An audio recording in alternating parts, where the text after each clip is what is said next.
플레밍이라고 하는 오페라 가수가 베를린에서 부른 푸치니의 오음이요, 바비노 카루라고 하는 아래입니다. 베를린 필하모니커하고 같이 부르는군요. 화면이 참 좋습니다. 깨끗하게 나오네요. 제가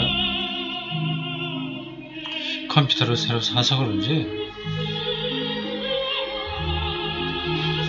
화면이 아주 좋게 나옵니다. 잘 샀어요.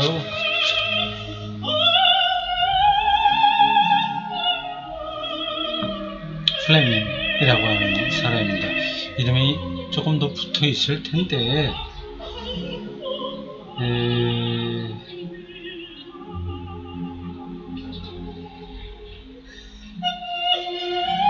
이렇게 됐군요. 르네 플레밍, 소프라노.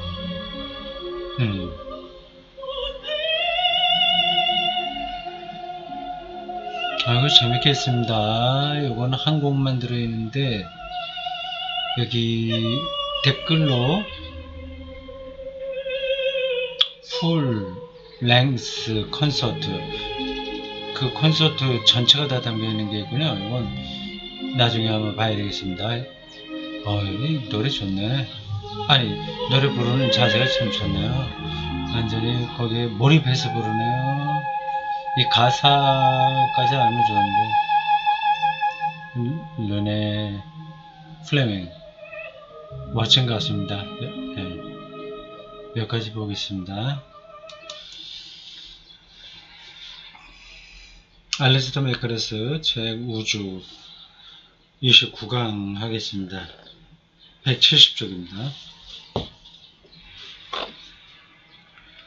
다인의 종의 기원 1859년, 인간의 유래 1871년.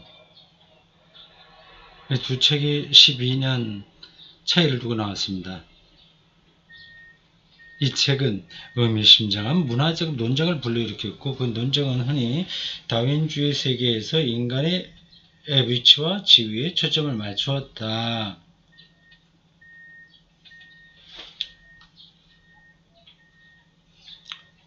화면을 좀 봐야 되겠습니다. 유튜브 화면 이따가 아래서 다시 카메라 화면으로 돌아왔습니다. 이 논쟁에는 종교적 요소들이 분명히 있었지만, 종교가 유일하거나 주된 관심사였다고 생각한다면 심각한 오판이 될 것이다. 이 책에서는 종교적인 문제를 다루기 아니라는 거죠. 인류의 진화적 기원에 대한 다윈의 견해는 엄청난 사회적, 정치적, 윤리적, 종교적 함의를 지니고 있기 때문에 그건 분명한 거죠. 함의, 함축적인 의미, 그건 다 의미를 이렇게 함축하고 있다는 건데, 그래서 많은 이들이 이 이상한 신세계를, 그 당시에는 신세계죠, 어떻게 이해해야 하는지 궁금하게 되었다.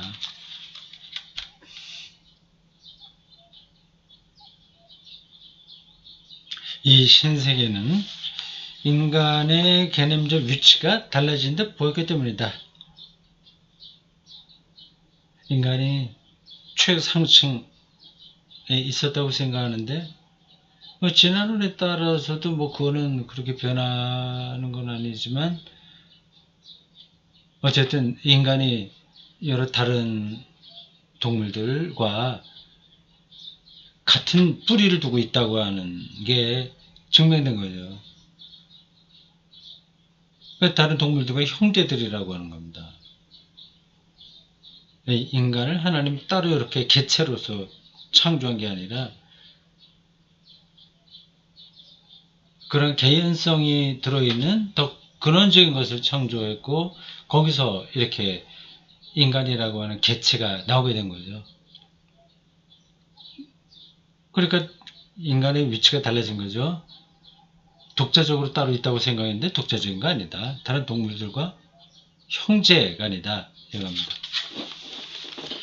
이 관심사들에 대한 가장 지각 있는 탐구 중 일부는 전문 서적이 아니라 빅토리아 시대 후기의 소설과 시에서 볼 수 있다. 그렇습니까? 알프레드 테니스는 루크레티우스라는 작품 1868년에 나온 여기서 다윈주의의 함의에 대한 다소 음울한 견해를 제시한다.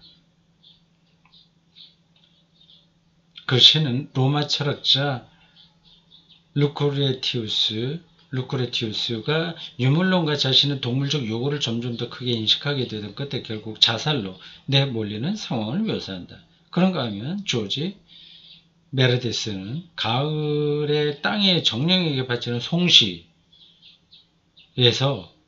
신가봐요. 이 문제에 대해 근본적으로 다른 의견을 제시했다. 이 시는 인간이 자신의 생물학적인 본성에 온전히 충실하게 살아가면서 자연의 덧없는 일부라고 인정하는 새로운 이교주의의 입장을 받아들이는 내용이다. 인간이 별거 아니다 하는 생각에 이르게 되면 음울할 수밖에 없죠. 음울.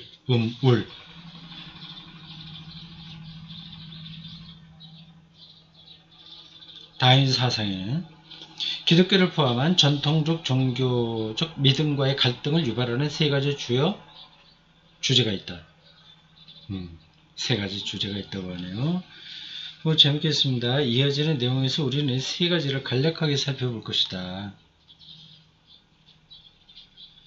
그건 좀 생각을 하면 이 세 가지 뭔가 하는 감을 잡을 수 있긴 합니다. 아직까지 제가 정리를 안 했기 때문에 지금 말씀드리긴 힘든데요.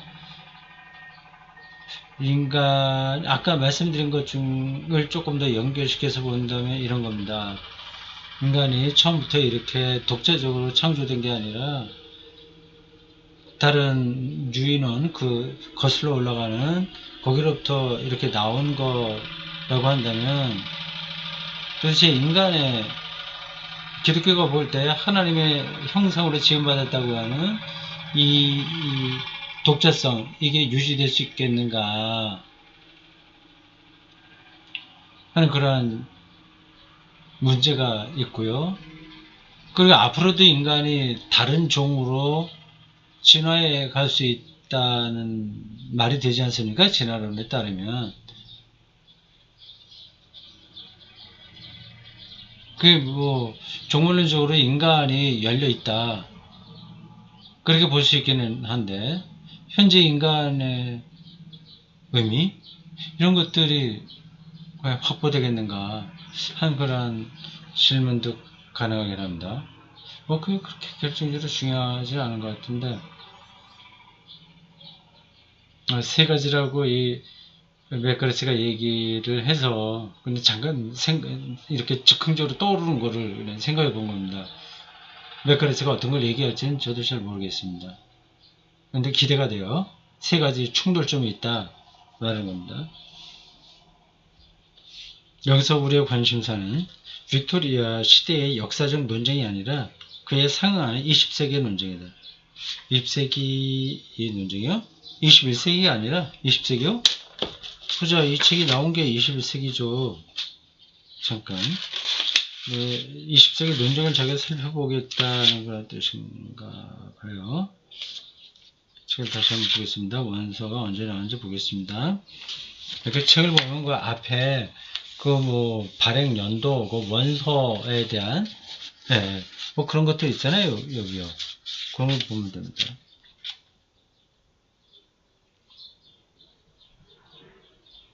맥가르스가 이 책을 낸 게 2015년이네요. 굉장히 최근에 나온 겁니다.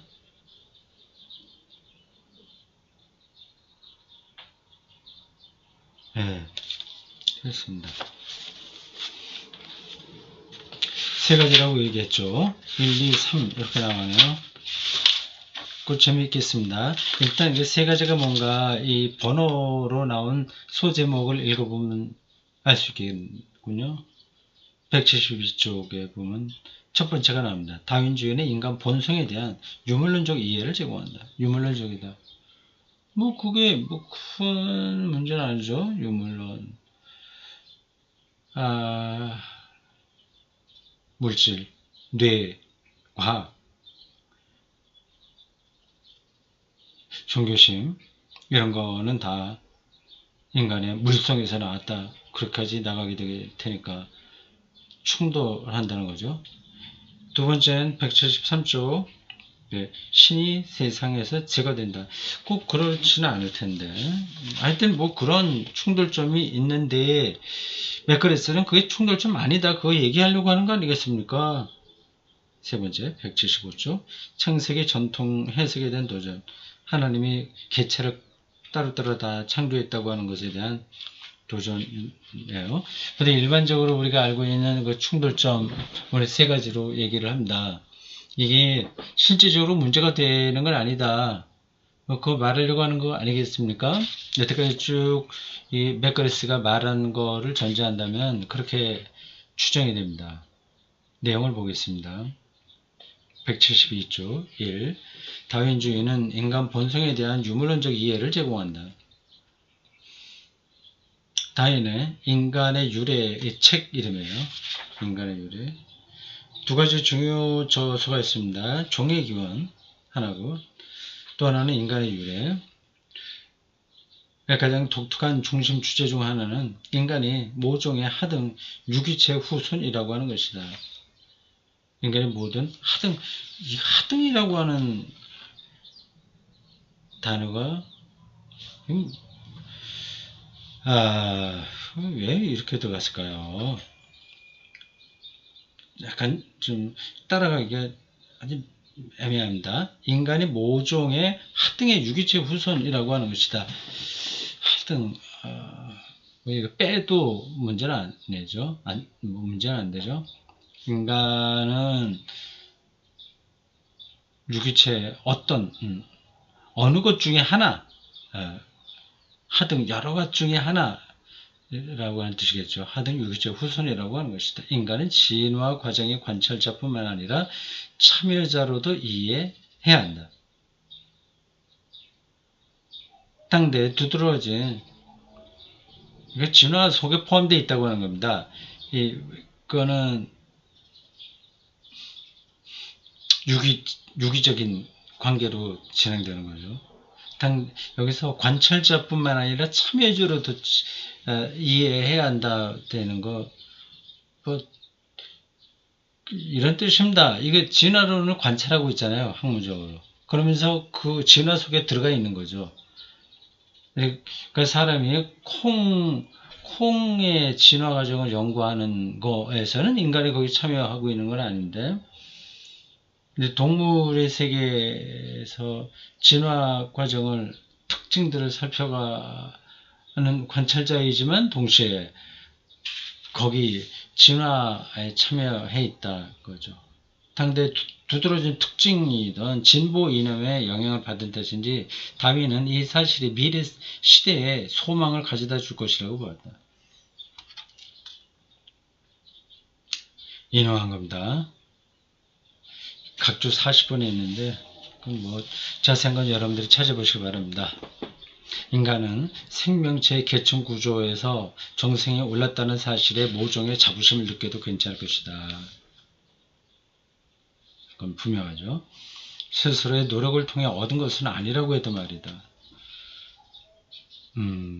노력을 통해서 얻은 게 아니다.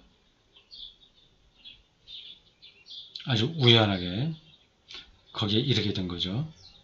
원래 상태 그대로 머물러 있지 않고 정상에 올라섰다고 하는 사실은 먼 미래에 더 나은 운명을 맡게 될 거라는 희망을 안겨준다. 100% 그렇지만 않겠죠. 이런 방식으로 더 나아지다가 그냥 막말로 얘기하면 원자 폭탄을 통해서 인류만이 아니라 지구의 생명체가 완전히 다 멸종하게 될지도 모르고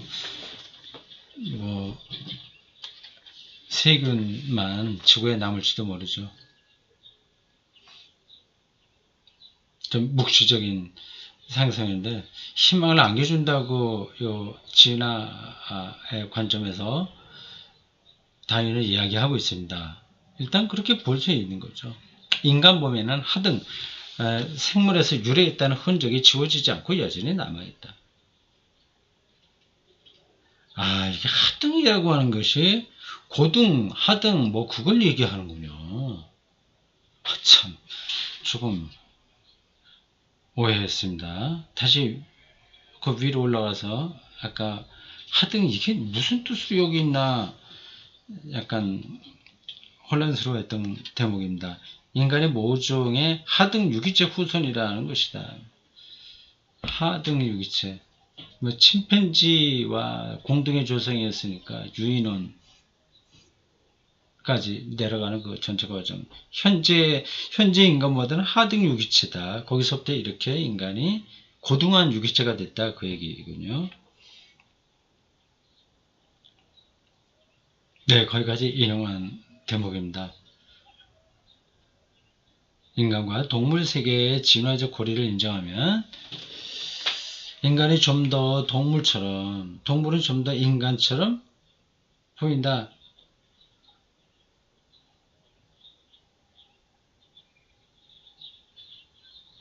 굉장히 관련성이 깊으니까요.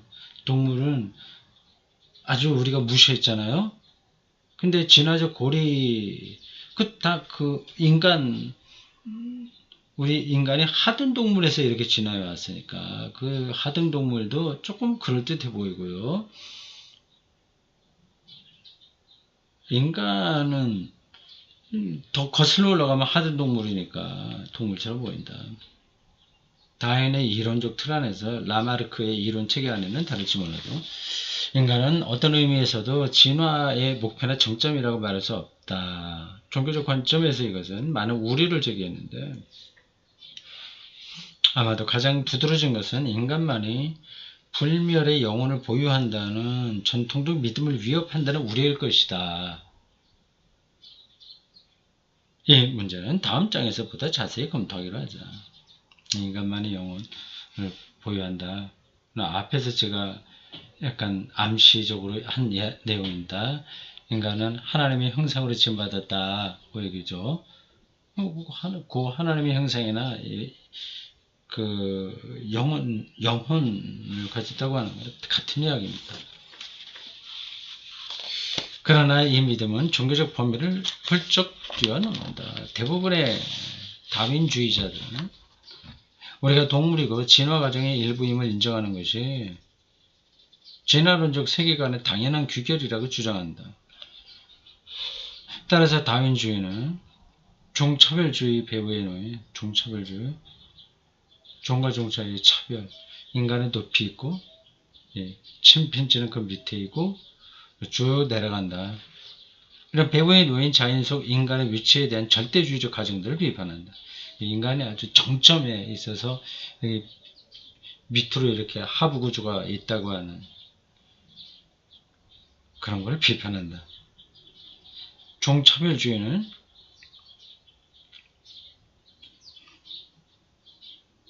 리처드 라이드가 처음 도입했고 현재 프린스턴 대학교에 있는 피터 싱어가 널리 퍼뜨린 부담스러운 용어다.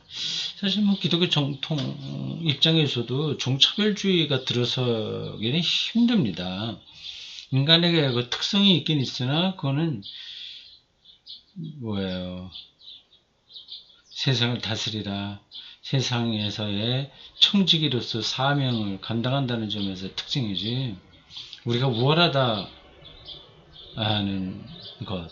뭐 우월하긴 분명히 우월하죠. 그래서 다른 것들을 이렇게 다 밑으로 놓는 뭐 그런 건 아니거든요. 근데 여기 그런 걸 주장한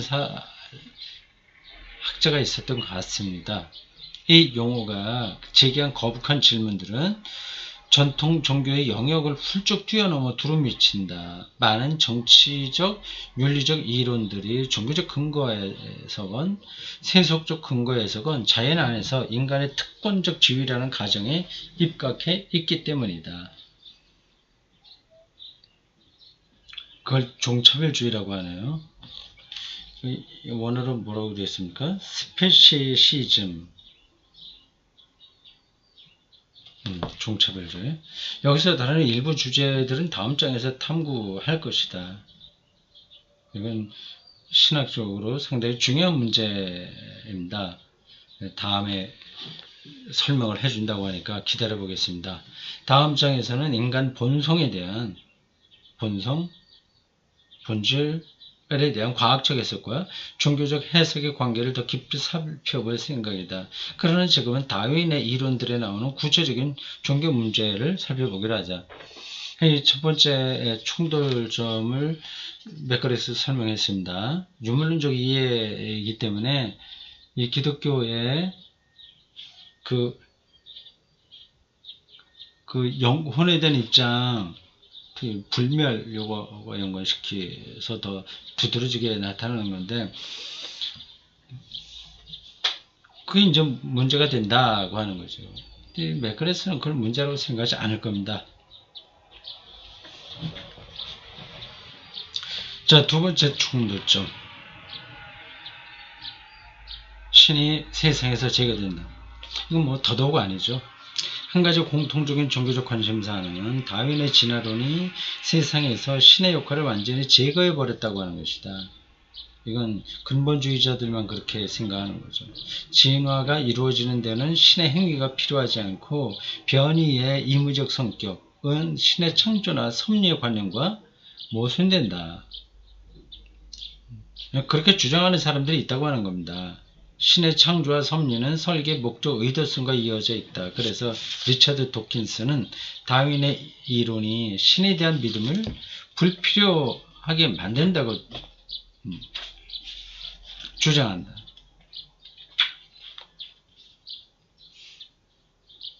많은 보수적 기독교 저자들은 여기에 동의하여 진화라는 임의적 사건에 부여된 역할이 성경의 기록과 모순된다고 주장한다.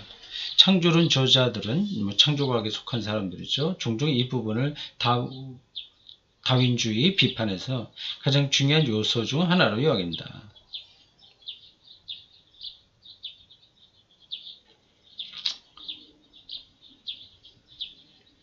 그렇게 생각할 거 전혀 없습니다. 맥거리에서도 당연히 이런 주장들에 대해서 보수주의자들의 입장에 대해서 반대하겠죠. 앞에서도 이건 충분히 예견된 바입니다. 하지만 이 주장의 설득력은 의문의 여지가 있다. 19세기 말에 가장 영향력이 있는 보수주의 개신교 신학자 중 한 사람일 워필드 이름이 재밌습니다. 전쟁의 필드 어떤 마당 들판 이런 거죠. 전장이라는 뜻이면 전쟁터. 이름이 왜 그런 걸 썼을까요? 워필드 평화 이런 거 해야 되는데 오히려 전장 이런 뜻의 이름을 달았군요. 보수주의 개신교 신학자 중에 한 사람입니다. 그 사람은 진화가 겉으로는 임의적인 과정으로 보일 수 있으나 이렇게 딱 결정된 게 아니라 열려있다고 하는 겁니다. 임의적인 과정으로 볼 수 있으나 그럼에도 하나님의 지시를 따르고 있는 것으로 쉽게 이해할 수 있다고 지적했다. 하나님의 섭리는 진화의 과정을 그 의도된 목표까지 이끌어가는 것일 수 있다고 그는 주장했다. 여기까지 말 자체만은 문제가 있는 건 아니죠. 진화가 하나님의 섭리다 이렇게 말할 수는 있는 겁니다. 어떤 사람들은 워필드를 성경 무호설의 창시자로 보기도 하는데 그는 하나님의 성경 해석법이 하나님이 아니라 그 하나의 성경 해석법이 과학과 충돌한다면 그것은 성경 본문을 해석하는 방식에 재검토가 필요하다는 뜻일 수도 있다고 지적했다. 굉장히 열린 자세예요. 근데 보수주의 신학자인데도 그렇게 열린 자세를 보이고 있다고 하는 것도 놀랍습니다. 성경 무호설, 문자주의라고 보통 부르는 그런 창시자로 보는데 그렇지 않다. 맥거리스의 설명입니다. 이것을 나약한 타협주의, 논중이라 여길 만한 사람들이 있지만 워필드는 성경 해석의 과학을 고려할 필요가 있다고 하는 사실을 인정하고 싶어야 돼. 그렇군요. 여기 재미있는 표현이 또 나왔습니다. 나약한 타협주의. 나약한 타협주의. 그러니까 성경이 문자적으로 더 옳고, 만약에 과학이 다른 이야기를 하면 그걸 때려 부수든지 밀고 나가야지 그걸 적당하게 타협해서 되냐 하는 의미에서 나약한 타협주의 논증이라고 비판을 받았던 것 같습니다. 빅토리아 시대 후기 일부 성공의 저자들은 빅토리아 시대, 이걸 제가 나중에 한번 찾아봐야 되겠습니다. 이게 1800년 중후반을 가리키는 것 같아요. 빅토리아 여왕이 있을 때를 얘기하나? 빅토리아 시대 말을 많이 들었는데 나는 조금 더 위로 생각했거든요. 더 오래된 걸로 생각했는데 여기 계속 반복되는 문장을 통해서 보면 이 다윈 시대로 보여요. 빅토리아, 엘리자베스 1세 여왕 시대쯤으로 생각했는데 이게 아닌 것 같습니다. 좀 더 정확하게 찾아보겠습니다. 빅토리아 시대 후기 일부 성공의 저자들은 전혀 다른 접근법을 택하여 다윈 덕분에 기독교는 하나님을 시기공으로 여기는 차갑고 몸이 건조한 이실론적 신관, 기계적으로 탁탁탁 이렇게 들어가는 거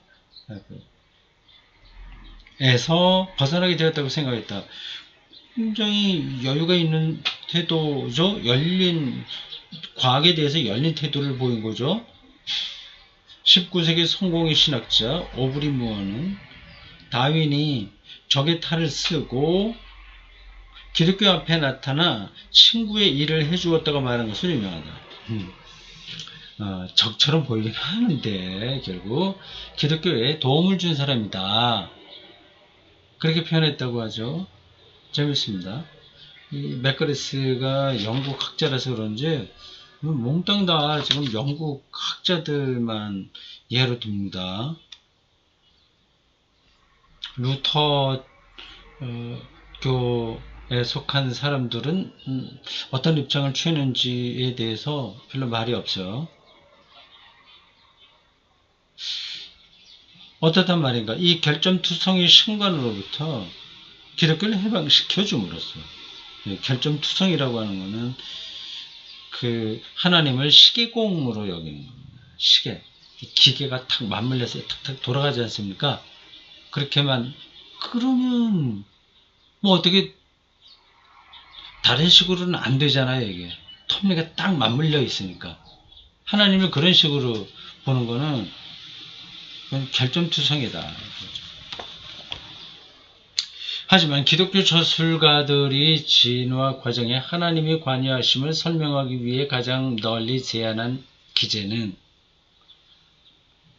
메커니즘은 제2 원인이라는 고전적 개념, 특히 13세기 토마스 아퀴나스가 전개한 제2 원인의 개념입니다. 제2 원인 개념 뭘까요? 봅시다. 아퀴나스가 볼 때 토마스 아퀴나스는 자연 신학의 토대를 세운 가톨릭의 대부라고 할 수 있습니다. 이런 사람들의 사상, 신학은 대단합니다.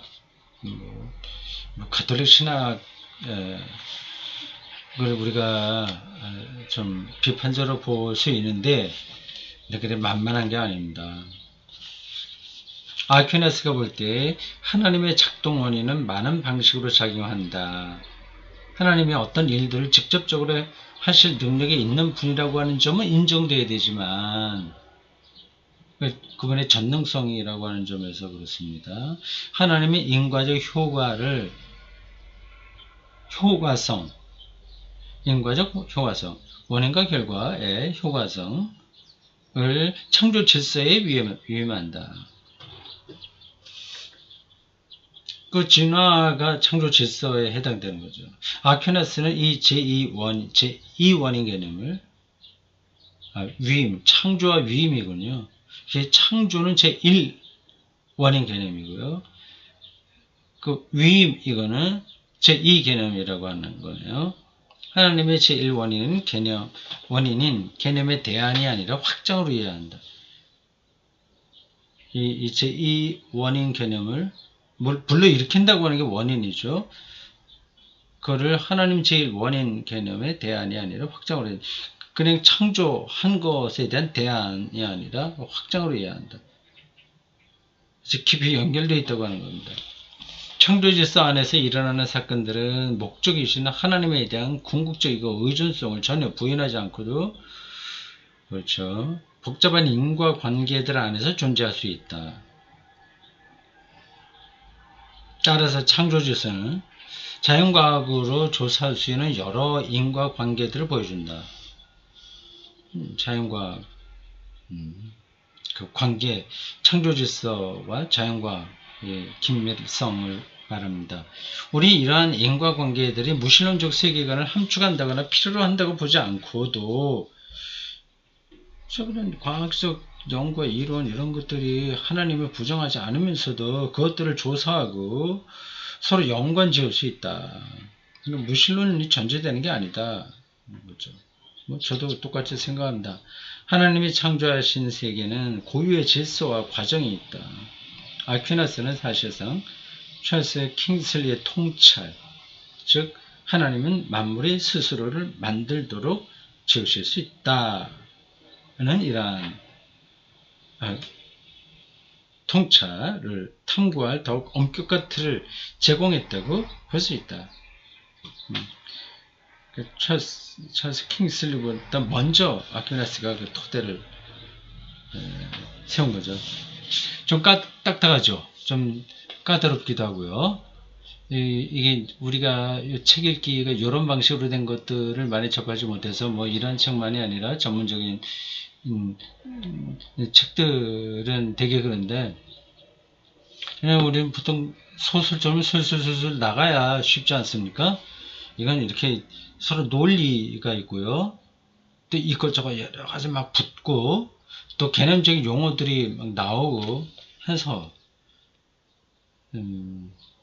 조금 읽기가 까다로울 수 있습니다. 근데 이것도 이런 책 읽기도 노래를 배우는 거나 테니스를 배우는 거하고 비슷해서 기본기를 탄탄하게 해야 됩니다. 그런 거 없이 테니스를 배울 때도 뭐 스트로크, 포스트로크, 백스트로크, 슬라이스, 또 뭐 스매싱, 서브, 뭐 등등등 여러 가지 기본적인 것을 알아야 게임을 할 수 있거든요. 그거 없이 게임이 들어가면 아무것도 안 됩니다. 노래 배우는 것도 마찬가지고요. 책 읽기도 사실은 그렇습니다. 기본기를 닦는 거죠.